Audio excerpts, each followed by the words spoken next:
Fluoride is present naturally in UK water, but it is also added by the government.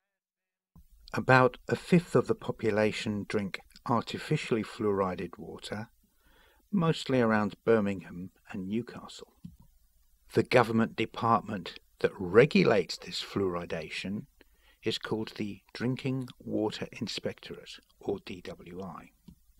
The DWI tell us in their Code of Practice on Fluoridation that they assess the quality of water and take action if it's below standard. An example of the DWI in action would be the case of the arsenic in the public drinking water of Newcastle under Lyme in Staffordshire. They tell us that in 2009, having found too much arsenic in the public drinking water, they issued a regulation notice to the water supplier not to remove the arsenic, but to mix it with more water so as to reduce its concentration, and to continue to supply it to the public in a more dilute form. Their solution to pollution was dilution.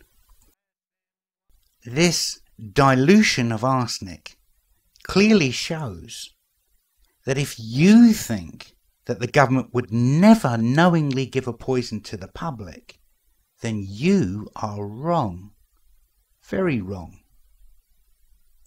There's probably a lot more of this dilution of pollution if this map of arsenic in the UK from the Geological Society is accurate.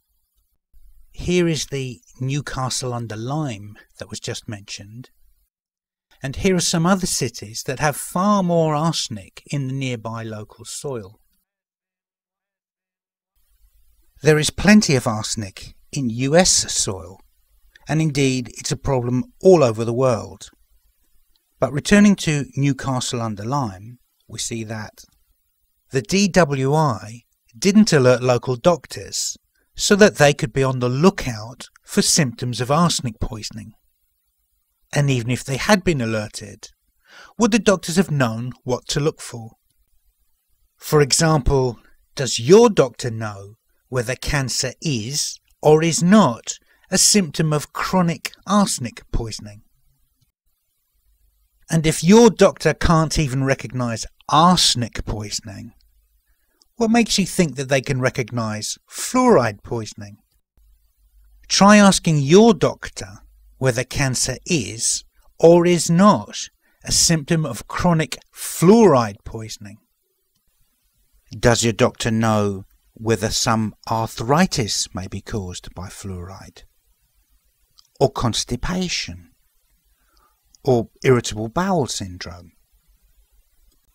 If you're very lucky, then your doctor might be informed enough to know that the mottling of teeth, known as dental fluorosis, is just one of the many symptoms of fluoride poisoning.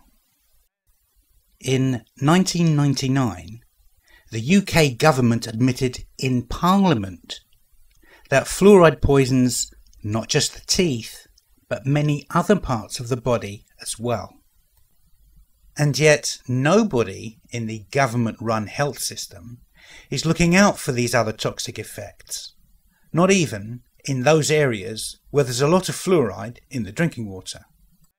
A very good way for the government to make sure that nobody ever finds these toxic effects is to make sure that nobody ever looks for them.